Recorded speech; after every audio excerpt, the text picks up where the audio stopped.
Hello. Hola. Hello. Ciao. Joyeuse escale, émission spéciale. De retour du festival Joyeuse Escale de la web radio Allô la planète, on vous a apporté du son. Des interviews, de la musique, des immersions dans les coulisses de cette première édition 2022. De la web radio Allô la planète. Quatrième jour du festival Joyeuse Escale en direct pour les auditeurs d'Allô la planète. Ce matin, je suis en conversation avec un photographe qui a développé une technique un peu particulière et puis aussi qui est un grand voyageur. Et donc j'avais envie de partager cette rencontre avec vous. Je vais le laisser se présenter. Bonjour, donc je m'appelle Jérémy, je suis voyageur depuis 2015 à vélo. Je ne suis pas photographe, je suis dessinateur surtout, c'est mon travail principal. Et donc j'ai parcouru l'Amérique du Sud pendant plus de 3 ans avec un vélo cargo. Et pour subventionner mon aventure, je raconte mon histoire à travers de mes dessins originaux, et je les vends durant mon voyage au prix d'une pizza et d'un litre de bière, ce qui me permet en fait d'être indexé sur une valeur sûre, peu importe la devise en fait du pays dans lequel je suis. Donc tu as développé finalement ce moyen de voyage qui permet de continuer à voyager. Et si je dis photographe, c'est parce qu'en fait en regardant tes dessins, ça ressemble beaucoup à de la photographie. Comment ça se fait ? Est-ce que tu peux nous expliquer ta technique et puis le fait comme ça ? Parce que bon, évidemment les auditeurs ne peuvent pas voir, mais c'est vraiment des noirs et blancs très profonds. Et c'est le format carte postale, donc ça ressemble absolument à une photo. Alors ça ressemble beaucoup à la photo parce que j'aime beaucoup travailler selon 3 critères qui sont la profondeur de champ, avec beaucoup de perspectives, le travail de la lumière avec des forts contrastes, en effet comme tu disais, contrastes très noirs, des clairs obscurs et des blancs très puissants, et beaucoup de détails aussi qui donnent cet effet de réalisme à chacun des dessins. L'histoire aussi, c'est que je viens du monde du design aussi, avec un regard en fait sur certaines choses, un regard de photographe aussi, la photo aussi étant une passion de mon côté, un hobby, mais au titre d'amateur bien évidemment. Donc bien sûr tout ça se retrouve, tout ça se croise, et puis on arrive à ce résultat là. Et tu disais donc une bière, une pizza contre un dessin, un système de troc finalement. Et donc comment tu fais ensuite ? Le dessin est vendu, s'évapore, et pourtant là j'ai bien vu des reproductions. Donc en fait la volonté aussi, ou bien la nécessité d'en garder trace, pourquoi faire, comment, il y a plein de questions qui se posent. En effet, quand je suis revenu de voyage, malgré moi à cause du Covid, tout de suite, très vite s'est posé la question de comment retrouver une activité financière, en sachant que les dessins que j'avais réalisés étaient vendus. Donc je pouvais pas les refaire comme ça. Enfin, je voulais pas faire de photocopies bêtes et méchantes comme on peut le faire facilement et vendre des photocopies au titre d'une reproduction. Bien que ça existe, moi ça m'intéressait pas malheureusement. Et du coup, j'ai développé une technique qui est complètement inédite, qui utilise en fait le principe de la gravure. Donc je garde une copie numérique de chacun de mes dessins. Grâce à cette copie numérique, je peux regraver mon dessin avec une graveuse laser sur une plaque de lino pour en faire des estampes. En fait, c'est le principe de la gravure type taille douce, pour ceux qui connaissent le mieux, ou du tampon, pour être plus général. Donc après, il y a tout un travail d'ancrage qui se fait à la main. Pour chaque dessin, il y a une technique particulière avec ce qu'on appelle le pommage, qui permet d'enlever l'encre aux bons endroits pour révéler la lumière ou pas. Un peu comme on travaillait les anciennes photos argentiques dans le temps. Et ça apporte en fait un certain grain à mes anciens dessins, avec des dessins que j'ai vendus il y a peut-être 4 ans ou plus. Ça leur donne une seconde vie aussi, avec un nouvel aspect qui est plus photographique en fait, moins axé sur le dessin, mais avec un grain vraiment très fidèle à la photo c'est pour ça d'ailleurs qu'on confond souvent mes dessins avec de la photo. Et pour terminer, est-ce que tu pourrais décrire un de tes dessins de ton choix aux auditeurs ? Qu'est-ce qu'on voit ? Qu'est-ce que c'est ? Est-ce que tu peux en choisir une qui te traverse l'esprit pour donner un peu à voir, mais à travers ta voix ? Alors, un des dessins... En fait, tous les dessins ont déjà une histoire, donc c'est difficile d'en choisir un parce que chacun est donc une anecdote à lui seul. Moi, je vais en choisir un assez simple pour l'expliquer aux auditeurs. Je pense que c'est celui de la baleine. Donc c'est une baleine blanche, ou baleine à bosse, je crois. C'est en Polynésie, une baleine à bosse que j'ai dessinée de mémoire et avec laquelle j'ai eu l'occasion de nager en Polynésie. Donc elle est passée à une dizaine de mètres de moi dans la mer et c'était incroyable. C'était incroyable parce que cette baleine-là, elle est passée si près qu'on pouvait voir son regard. Il y a vraiment un échange physique qui se passe dans le regard avec la baleine. Il y a une intention, il y a une émotion et pour moi ça a duré 2-3 minutes. En réalité ça a peut-être duré que 10 secondes, le temps qu'elle passe en fait devant nous. Mais cet échange-là, il avait quelque chose d'humain. Je pense que le terme humain n'est pas du tout bien adapté, mais il y avait vraiment un échange physique avec cette baleine et beaucoup d'émotions en fait qui se sont passées et c'était fugace et en même temps tellement beau. Et il me semble que cette baleine apparaît aussi sur les couteaux là, que tu proposes. En effet, pour diversifier aussi mon activité au-delà du dessin, grâce à la graveuse laser que j'ai, je peux aussi graver sur différents supports, dont le métal. Et donc je grave des couteaux Opinel avec certains de mes dessins. Ça permet aussi de proposer aux voyageurs, non pas une œuvre d'art parce que ça peut être compliqué à transporter, mais un couteau Opinel, un peu le grand classique de tous les voyageurs, un peu personnalisé avec mes propres dessins. Donc là en ce moment j'en ai 4, dont la baleine justement, un perroquet à Ara au Brésil, un mannequin noir qui est une sorte de moineau, merle noir en Argentine, et une autre c'est une voiture chargée en Bolivie, surchargée justement. Si les auditeurs veulent retrouver ton travail, est-ce que tu peux nous donner un moyen? Comment fait-on? Alors sur internet, on peut me retrouver en effet sur Facebook et sur Instagram.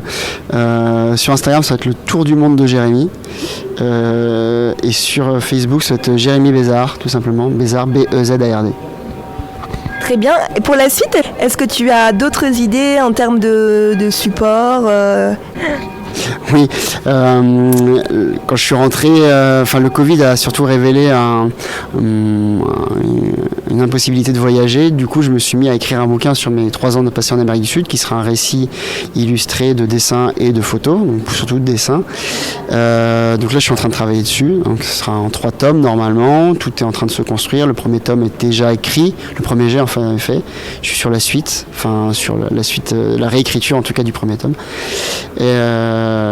Et dans la suite aussi des voyages qui sont prévus, reprendre certainement la route de l'Irlande pour l'année prochaine, juste quelques semaines ou voire quelques mois, ou Maroc avec les contreforts de l'Atlas, ça m'intéresse, avant de repartir définitivement en 2024 pour un grand voyage au long cours pour faire toute l'Afrique pendant plusieurs années.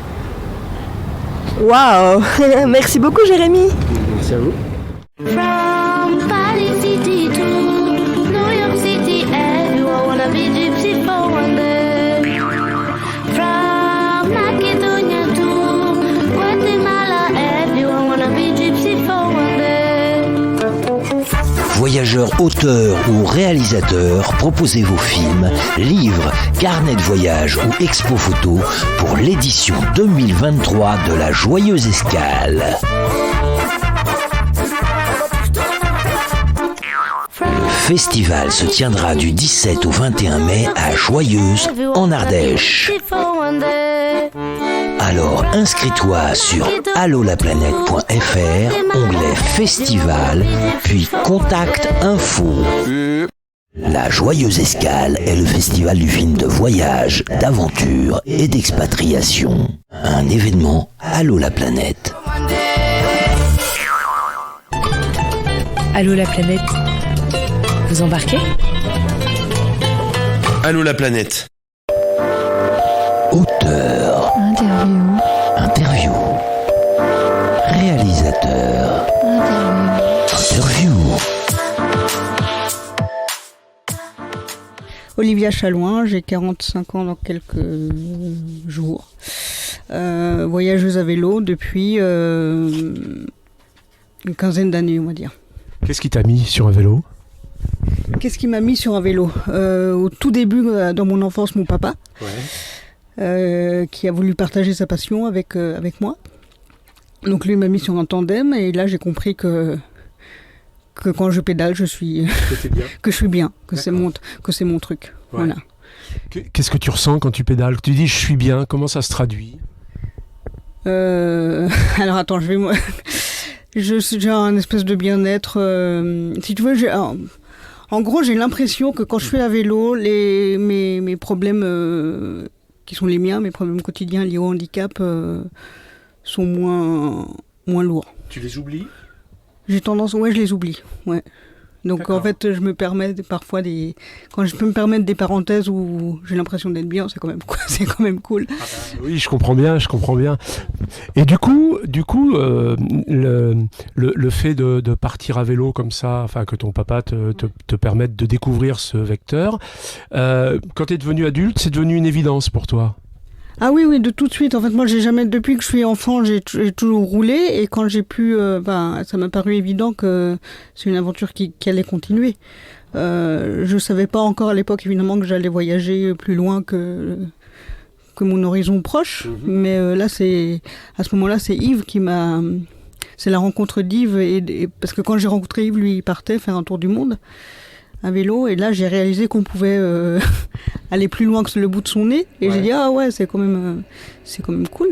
Donc, voilà, c'est un outil qui permet quand même plein de choses. Le fait qu'ils partent loin comme ça t'a donné envie de partir aussi? Ça m'a beaucoup questionné. Ça m'a rendu très jalouse aussi, parce que je me suis dit en fait, pourquoi lui il part et moi je reste là? Et donc il est parti pendant 9 mois. Donc pendant ces 9 mois, j'ai eu le temps moi de mûrir mon envie aussi. Rester en contact via des mails et tout ça. Donc moi, ces 9 mois m'ont permis de mûrir aussi ce truc-là de... En fait, très clairement, j'ai aussi envie de partir loin. Ouais. Je le savais pas avant, mais là, sur ces 9 mois, ça a clairement... L'envie est vraiment devenue pressante. Et comment on fait pour passer de l'envie à la concrétisation? Comment on fait? On le décide. Non mais d'accord, ça. Bien sûr, Olivier, on le décide, mais il faut il y a du matériel. Le vélo que ça a toujours été ce vélo. C'est pas le vélo que j'ai vu dans le film là fait par Yves. J'ai perdu son nom de famille. Cédric Béjana. Non, mais le vélo. La première fois qu'on est parti, c'est en tandem, sur un tandem Pinot. D'accord. Et donc ce vélo-là, on l'a acheté. Parce que moi, de toute façon, partir, c'était de toute façon sur un tandem avec Yves. Donc, et ce tandem-là nous paraissait idéal. D'accord. Et donc, oui, mais comment on passe à la concrétisation? Je pense, mais quand je te dis, il faut le décider. En fait, ça paraît rigolo, mais c'est vraiment ça. C'est-à-dire qu'à un moment donné, tu poses la décision. Ouais. Et moi, j'ai eu besoin à l'époque de poser une date, c'est-à-dire on est parti, je crois que c'était fin juin. Donc fin juin, on part et on le décide. Et à partir du moment où tu l'as décidé, tout devient facile. C'est-à-dire que les problèmes de vélo, tu les règles, les problèmes physiques, tu les règles, parce que tu as posé la décision. Ouais. Et entre ce que tu as rêvé de ce premier voyage et ce que tu as vécu de ce premier voyage, est-ce qu'il y a eu des différences? Ouais, quand je le regarde aujourd'hui avec le recul, je me dis que je suis pas... Enfin, bon après j'étais bébé, hein, donc aujourd'hui je me dis aujourd'hui que je suis partie trop vindicative. C'est-à-dire que moi à l'époque j'avais envie de tout casser quoi. J'avais envie d'aller, j'allais tout réussir, j'allais surmonter le handicap, gravir les montagnes. J'étais à fond. J'étais à fond et en fait je me suis pris des murs, très clairement, parce que j'étais trop pas sûre de moi, mais tellement. T'avais trop envie. Ouais, mais en fait, c'était pas une envie saine. Je pense que j'avais une espèce de colère aussi. Ouais. Et je pense que ça m'a desservi. Aujourd'hui, j'essaye T'es plus apaisé. Aujourd'hui, tu es plus apaisé. Aujourd'hui, je suis plus apaisé, mais il a fallu 15 ans. Quand même. Ouais, 15 ans pour comprendre que se battre contre les éléments, ça sert à rien. Se battre contre soi-même, ça sert à rien. Il faut accompagner. Il faut lâcher prise, il faut accepter. C'est tout le travail sur Push-Bush, mon dernier voyage en Afrique, c'était d'essayer d'accepter ce qui est et de faire avec, plutôt que de lutter contre. Du coup, tout va beaucoup mieux. Du coup, moi, je me sens apaisée, bien sûr. Je me sens beaucoup mieux qu'il y a 15 ans. Mais après, tout n'est pas encore gagné. Hein. Moi, j'aimerais bien un jour vivre un voyage où j'atteins ce que j'appelle la galère heureuse. C'est-à-dire le moment où les journées où rien ne va. Mais que c'est pas grave. Mais que tu arrives à dire, c'est pas grave, t'en rigoles. Aujourd'hui, c'est pas ça. Quand rien ne va, ça te révolte encore un peu? Non, je pense que ça me révolte plus, mais je suis pas encore enfin, ça dépend des jours, mais j'arrive, enfin voilà. Parfois, ça vient me chercher quand même. Mais bon, je suis sur le chemin du lâcher prise, j'ai encore du chemin à faire, je pense. Mais est-ce que ce passage, enfin ces 15 ans comme tu l'as décrit, c'était pas un passage obligatoire et presque à la limite un passage obligatoire pour tous, handicap ou pas handicap, on a tous envie de renverser des montagnes au départ et puis c'est la vie avec les baffes qu'elle nous donne qui nous apprend à modérer nos ardeurs, non ?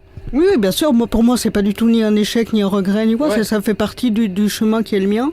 Je sais qu'il est encore en construction, c'est pas fini. J'ai encore plein de choses à vivre et plein de pays, enfin, plein de voyages à faire. Donc je sais que il fallait que ça se passe comme ça. Et c'est une bonne chose parce que ça me permet d'apprendre et de continuer à apprendre au cours de ma route. Cet apprentissage te rend heureuse, te rend joyeuse ? Ça me remplit de... Ouais, j'ai l'impression d'être pleine de plein de choses, quoi. J'apprends. Ouais. Je trouve ça génial de pouvoir se dire qu'on continue, quoi, qu'on continue à apprendre au quotidien, tous les jours, et qu'on soit en voyage ou pas. Moi, j'ai vraiment appris à changer de regard, c'est-à-dire à faire le travail de toujours poser un regard neuf sur les choses. Sans jugement ? Sans jugement, et toujours dire si ça arrive, c'est que c'est une bonne raison et que voilà. Qu'est-ce que j'en retire ? Et j'en retire toujours un truc positif. J'essaie toujours de trouver un moyen de poser un regard neuf et joyeux sur les choses. Et du coup, les choses qui m'entourent m'apportent toujours de la joie, en fait. Aujourd'hui, je suis plus vindicative. Tout ce qui m'entoure me ravit, donc c'est génial. C'est magnifique ça. Et du coup, alors on en a un petit peu parlé, mais c'est le prochain départ. Je sais, j'ai bien compris qu'il fallait que tu digères ton arrivée, qui est pas très ancienne, mais malgré tout, tu y penses quand même. Petit à petit, parce que à part toi, il y a évidemment plein de gens ici à Joyeuse qui me posent la question de quel est ton prochain départ, et forcément, du coup, ça vient me questionner, et je pense que la seule chose qui vraiment revient, mais c'est pas intellectuel, c'est vraiment ce que j'ai au fond des tripes, c'est de peut-être, si jamais je repars, c'est de finir ce que j'avais commencé, c'est-à-dire la préparation du voyage en Australie, qui a été avorté à cause du Covid.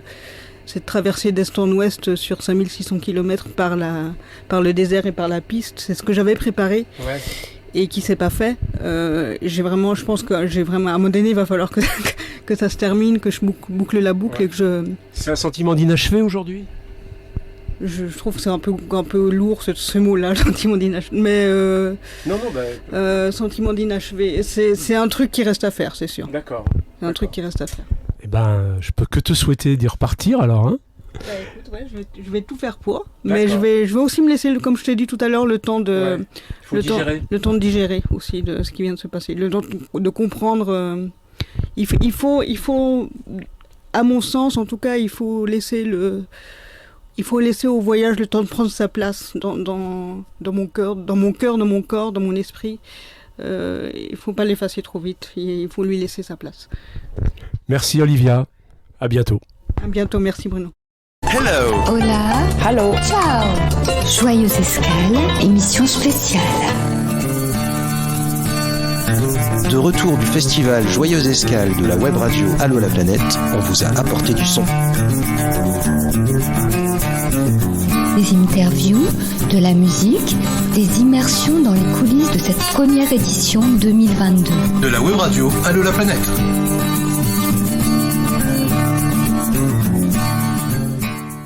From Paris City to New York City, everyone wanna be gypsy for one day.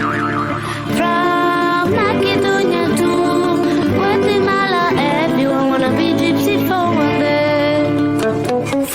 Tu veux rejoindre l'équipage d'Allô la planète ? Eh bien, intègre l'équipe des bénévoles pour la Joyeuse Escale 2023. Le festival se tiendra du 17 au 21 mai à Joyeuse, en Ardèche. From Nous avons besoin de bénévolat joyeuse, mais pas que. En dématérialisé, ça peut le faire aussi. Alors inscris-toi sur allolaplanète.fr, onglet Festival. La Joyeuse Escale est le festival du film de voyage, d'aventure et d'expatriation. Un événement Allo la planète. Hello. Hola. Hello. Ciao. Joyeuse Escale, émission spéciale. De retour du festival Joyeuse Escale de la web radio Allo la planète, on vous a apporté du son. Des interviews, de la musique, des immersions dans les coulisses de cette première édition 2022. De la web radio Allo la planète.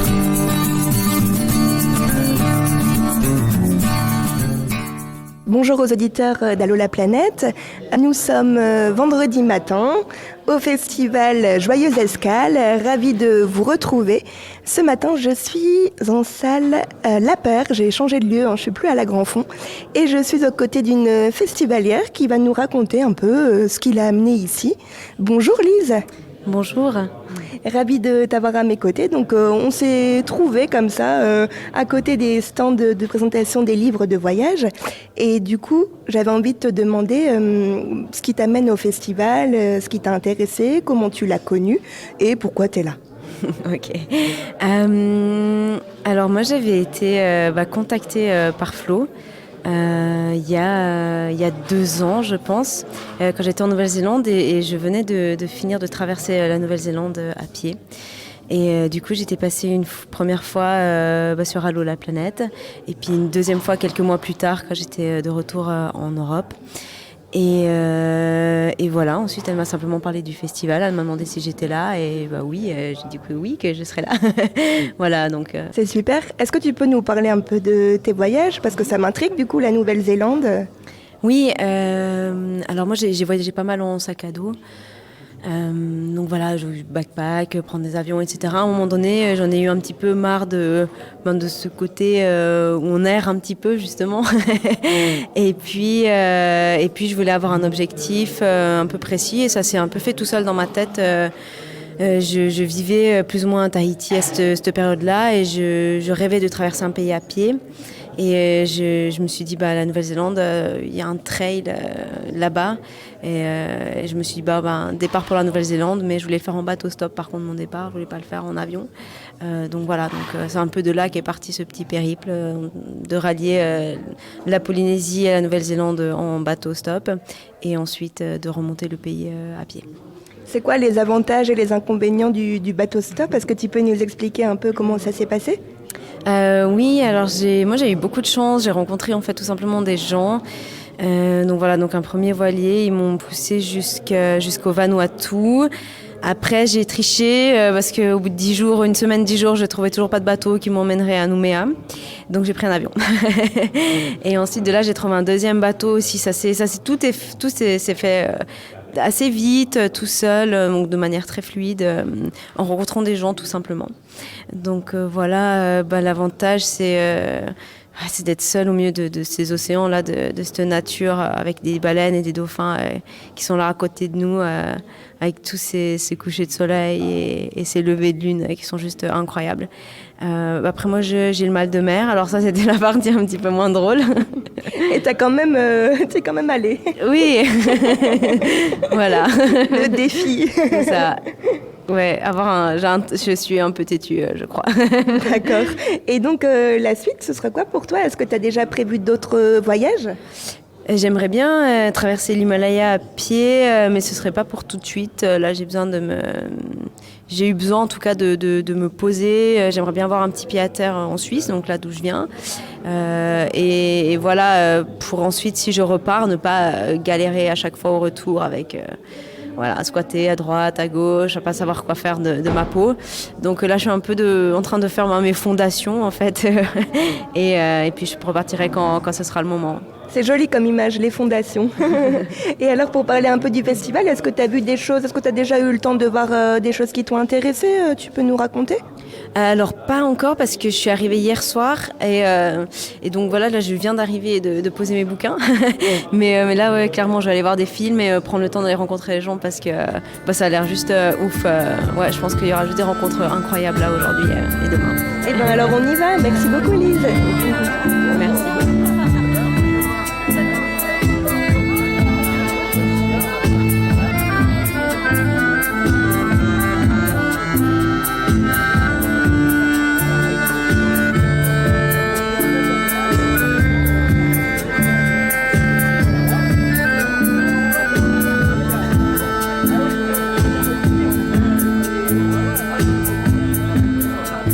Lise, parce que finalement je me suis rendu compte qu'elle avait écrit un livre, elle me l'a pas dit, mais je suis juste en face de son livre Le Chant de l'âme.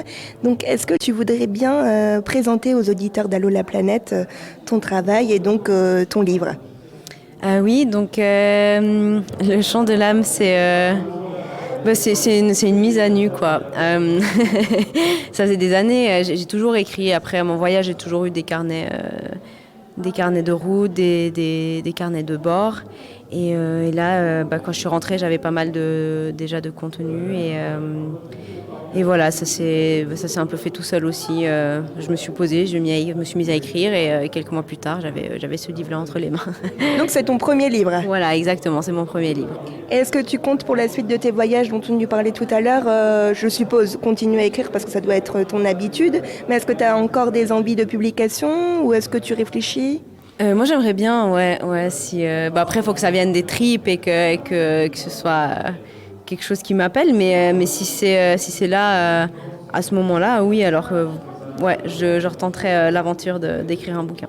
Parce que là ça a l'air d'être de l'auto-édition, c'est ça? Exactement, j'ai tout fait, c'est tout de l'auto-édition, ouais. D'accord, donc si les auditeurs veulent retrouver ton livre, est-ce que tu peux donner les coordonnées, comment te retrouver? Oui, alors vous pouvez passer par Bookelis, juste taper Bookelis sur internet, ils ont une bibliothèque où là vous retrouverez mon bouquin.